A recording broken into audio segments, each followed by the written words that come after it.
Welcome to Jayasree's kitchen. இன்றைக்கி நம்ம பார்க்க போகிறது வந்து வேர்க்கடலை உருண்டை.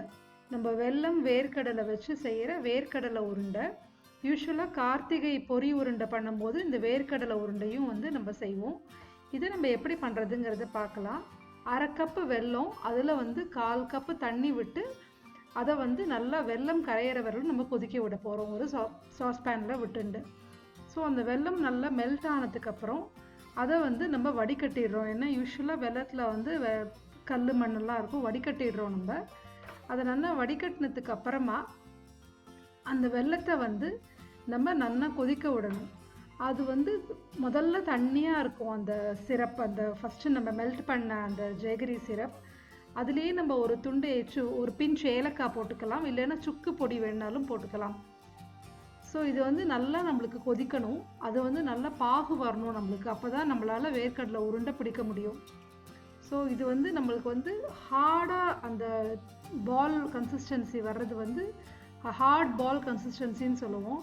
அதை நம்ம தண்ணியில் விட்டு பார்க்கும்போது அது வந்து ஹார்ட் இந்த மாதிரி கொஞ்சமாக வந்து தண்ணியில் அந்த சிரப்பை விட்டு பார்த்தோன்னா அதை வந்து நம்ம எல்லாம் சேர்ந்து எடுத்துண்டு கையில் வந்து உருட்ட முடியணும். உருட்டிட்டு அது ஹார்டாக இருக்கணும். அப்படியே அது வந்து சாஃப்டாக இருக்கக்கூடாது. ஒரு தட்டில் போட்டோன்னா டங்குன்னு சத்தம் வரணும்.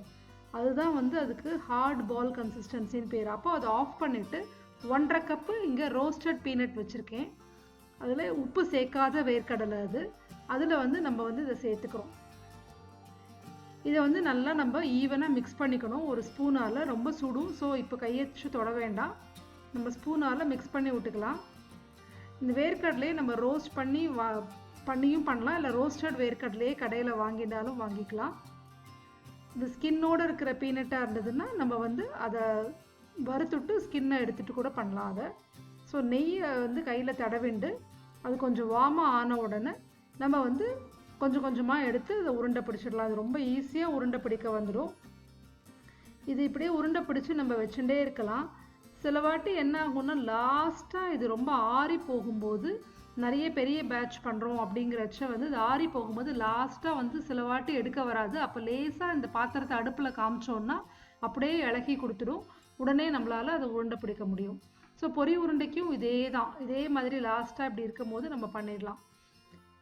ஸோ இதில் நம்ம வேணும்னா பல்லாக தேங்காய் கூட நறுக்கி போட்டுக்கலாம் கார்த்திகைக்கு போட்டுக்கும் போது. ஸோ இப்போ நம்மளுக்கு வேர்க்கடலை உருண்டை வந்து ரெடி ஆகிடுது. இதை நம்ம ஒரு ஏர்டைட் கண்டெய்னரில் ஸ்டோர் பண்ணி வச்சுக்கலாம். ஸோ எப்போவுமே வந்து இந்த ஹார்ட் பால் கன்சிஸ்டன்சி தான் இம்பார்ட்டண்ட். அது இல்லைன்னா உருண்டை நம்மளுக்கு வராது. தேங்க்யூ ஸோ மச் ஃபார் வாட்சிங் திஸ் வீடியோ. சப்ஸ்கிரைப் பண்ணுங்க.